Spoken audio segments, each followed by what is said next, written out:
വിശുദ്ധ കുരിശിൻ്റെ അടയാളത്താൽ ഞങ്ങളുടെ ശത്രുക്കളിൽ നിന്ന് ഞങ്ങളെ രക്ഷിക്കണമേ.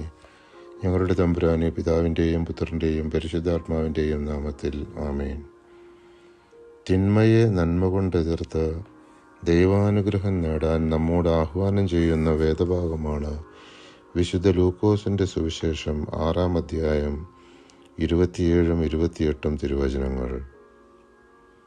എൻ്റെ വാക്ക് ശ്രവിക്കുന്ന നിങ്ങളോട് ഞാൻ പറയുന്നു, ശത്രുക്കളെ സ്നേഹിക്കുവിൻ, നിങ്ങളെ ദ്വേഷിക്കുന്നവർക്ക് നന്മ ചെയ്യുവിൻ, ശപിക്കുന്നവരെ അനുഗ്രഹിക്കുവിൻ, അധിക്ഷേപിക്കുന്നവർക്ക് വേണ്ടി പ്രാർത്ഥിക്കുവിൻ.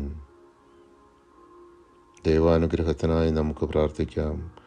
ഞങ്ങളിൽ വസിക്കുന്ന ത്രിയേക ദൈവമേ, ഞങ്ങളുടെ സ്വാർത്ഥത, അഹങ്കാരം, വെറുപ്പ്, വിദ്വേഷം, അസൂയ, വൈരാഗ്യം, മുൻകോപം, ആസക്തികൾ, ദുശ്ചിന്തകൾ, നിരാശ, അപകർഷതാബോധം, മറ്റുള്ളവരെ വിധിക്കുന്ന പ്രവണത, മറ്റുള്ളവരോട് ക്ഷമിക്കുവാൻ സാധിക്കാത്ത അവസ്ഥ, പ്രാർത്ഥനയിലുള്ള ശുഷ്കാന്തിക്കുറവ്, തഴക്കദോഷങ്ങൾ തുടങ്ങി ഞങ്ങളുടെ എല്ലാ ബലഹീനതകളെയും ഞങ്ങൾ അവിടുത്തെ തിരുസന്നിധിയിൽ സമർപ്പിക്കുന്നു.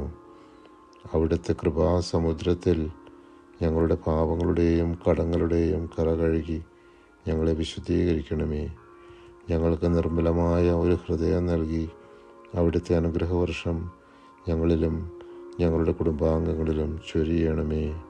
ആമേൻ.